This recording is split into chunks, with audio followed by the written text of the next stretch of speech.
Bismillahirrahmanirrahim. Assalamualaikum warahmatullahi wabarakatuh. Baiklah, saya Zakwan Gazi Alwali dengan NIM 2406 1024 akan menjelaskan materi praktikum tentang pengukuran menggunakan theodolite. Dosen pengampu saya Bu Elisa Amayanti, STM Engineer. Kita masuk ke halaman pertama, konteks praktikum. Hari ini saya akan membacakan konteks praktikumnya. Dalam dunia teknik sipil dan arsitektur, praktikum ini adalah fondasi dasar untuk memastikan sebuah konstruksi berdiri dengan presisi. Tanpa pengukuran yang akurat, sebuah bangunan berisiko miring, tidak simetris, atau bahkan mengalami gagal struktur. Fokus utama praktikum ini mencakup penentuan posisi horizontal dan vertikal, setting out bangunan, pemetaan topografi lahan, dan kontrol kelurusan plumbing. Dan marilah ini kita masuk ke teorinya. Secara teori, theodolite adalah alat yang dirancang untuk mengukur sudut horizontal atau mendatar dan sudut vertikal atau tegak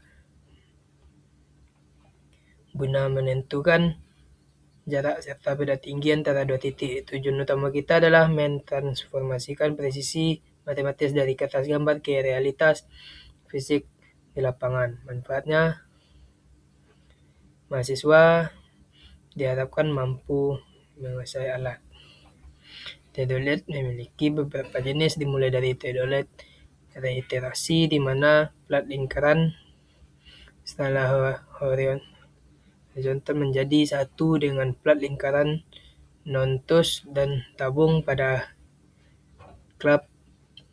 Kemudian ada theodolite repetisi, di mana plat lingkaran skala mendatar di tempat sedemikian rupa. Kemudian ada theodolite elektroheptis.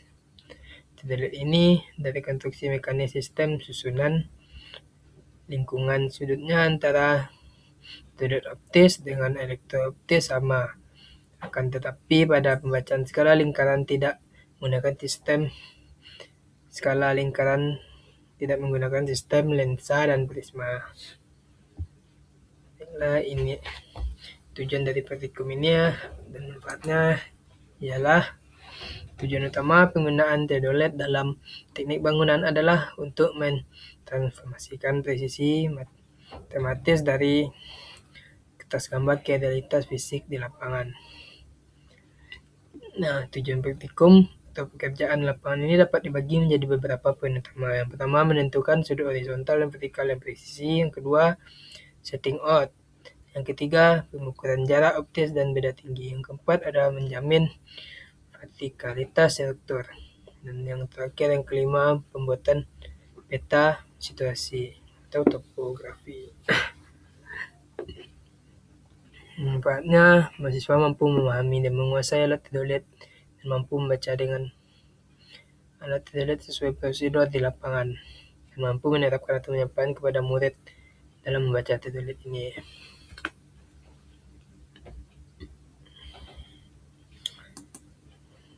Dan tidak lupa pula di praktek ini kita pastinya akan menggunakan alat dan bahan, yaitu satu, theodolite. Theodolite ini biasanya alat utamanya untuk meneropong atau membaca sudutnya atau angka BT, BB, BA. Instrumen yang digunakan sebagai instrumen presisi yang menjadi jembatan antara desain di atas kertas dengan konstruksi nyata di lapangan. Yang kedua ada statif. Statif ini disebut juga tongsis, tapi statif ini tongsis yang ada di dalam teknik atau dalam konstruksi. Itu digunakan komponen sebagai kunci yang menjamin akurasi data yang diambil oleh alat ukur seperti theodolite, waterpass, atau total station. Dan yang ketiga ada kompas. Kompas biasanya digunakan untuk mencari sudut awal atau sudut nolnya, yaitu yang diarahkan ke utara, sebagai instrumen navigasi dan orientasi dasar. Dan ada yang keempat, patok. Patok biasanya digunakan untuk mematok di mana kita akan melakukan praktikumnya atau pekerjaannya. Jadi kalau kita melakukan praktikum atau pekerjaan di titik pertama, kita letakkan patoknya di sana, tengah-tengah. Jadi nanti statifnya pas di tengah-tengah patok.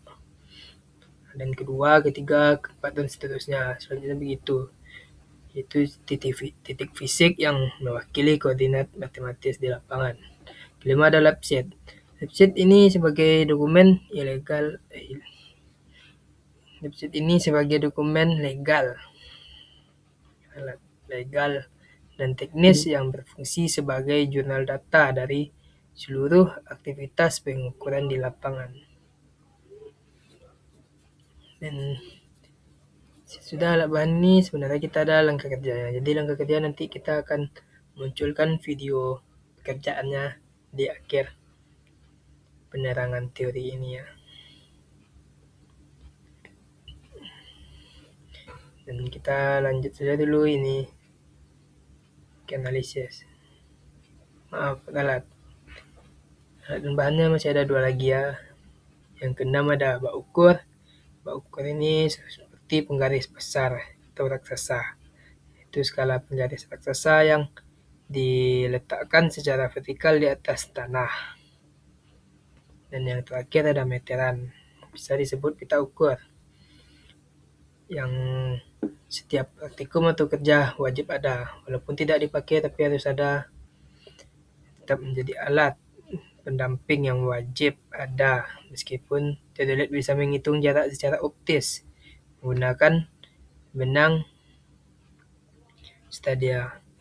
Meteran digunakan untuk validasi dan pengambilan data fisik yang tidak bisa dilakukan oleh lensa. Jadi ada 7 alat dan bahan yang kita gunakan untuk praktek atau pekerjaan teodolit ini. Dan meteran ini juga wajib walaupun tidak digunakan. Teodolit alat utamanya. Jadi biasanya teodolit ini letak di atas statif atau disebut tongsis di konstruksi ini. Dan ini harus rata, nanti ada nivonya, nivo gelembungnya itu harus di tengah. Jadi nanti akan saya munculkan videonya di akhir penerangan materi ini secara jelas. Kita lanjut aja dulu ke analisisnya. Nah, jadi di analisis ini ya, analisisnya ada 3 contoh yang saya dapat. Satu metode analisis utama, yang kedua contoh perhitungan sederhana, yang ketiga ada contoh perhitungan jarak optis atau stadia. Di sini ada contoh-contohnya ya. Sini juga ada contohnya. Ini ada data dari teropongnya di contoh perhitungan jarak optisnya, seperti BA-nya, BB-nya, dan K ini. Dan ini rumusnya, rumus mencari jarak optisnya. Dan ini langkah-langkah perhitungannya. Inilah contoh hasilnya. Ini hasilnya. Ini. Kita lanjut ke perhitungan sederhananya. Perhitungan sederhana tidak jauh beda dengan tadi. Kita juga ada jarak-jarak ini, cari jaraknya, ini rumus jaraknya, stadia. Yang kedua ada rumus beda tingginya. Yang ketiga ada rumus koordinatnya. Yang keempat ada analisis poligon, koreksi sudutnya. Koreksi sudut ini biasanya sangat penting sekali ya, karena kita mencari sudut juga. Dan ini jalan-jalannya sudah saya buatkan secara detail di sini. Dan bisa juga dicatat nanti ya. Sudah lengkap saya catatkan di sini ya. Sudah saya tempelin sini. Jadi kita lanjut aja kesimpulan dan sarannya. Kesimpulannya adalah di praktikum ini, berdasarkan praktikum yang telah dilakukan dapat disimpulkan bahwa pengukuran menggunakan teodolit memerlukan tingkat ketelitian tinggi pada tahap awal setup alat.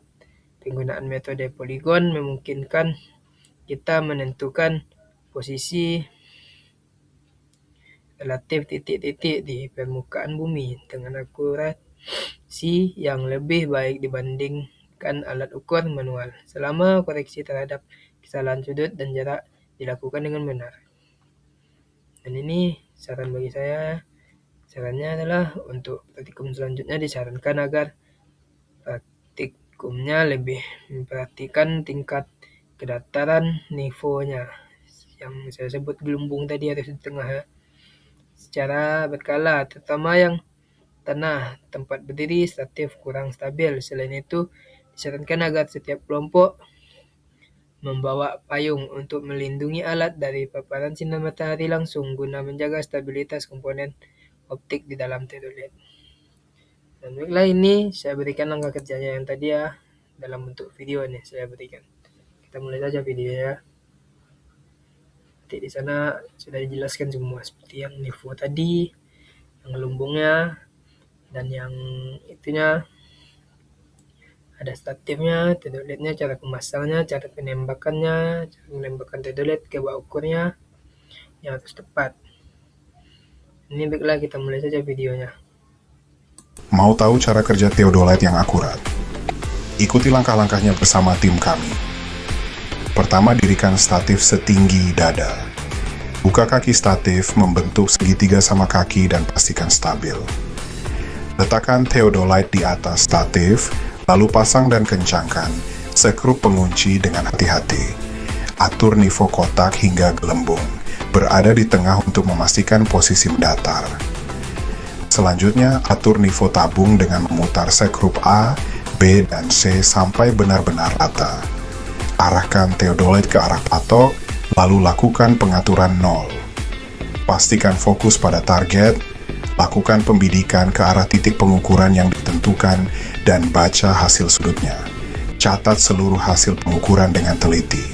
Dengan teodolit, pekerjaan survei jadi lebih presisi dan efisien. Mau tahu cara kerja teodolit yang akurat? Ikuti langkah-langkahnya bersama tim kami. Pertama, dirikan statif setinggi dada. Baiklah, dan itulah materi yang bisa saya sampaikan tadi. Maaf kalau saya ada salah kata, ada salah penjelasan, ada yang salah tadinya kan, ada yang ketinggalan saya jelaskannya. Dan itulah tadi penjelasan saya terhadap pengukuran menggunakan teodolit dalam praktikum atau pekerjaan konstruksinya.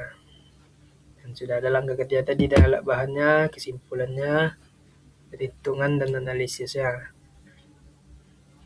Dan pekerjaan survei ini sangat mudah dan efisien kalau kita mengikuti prosedurnya. Dan kita harus diharuskan kita harus teliti.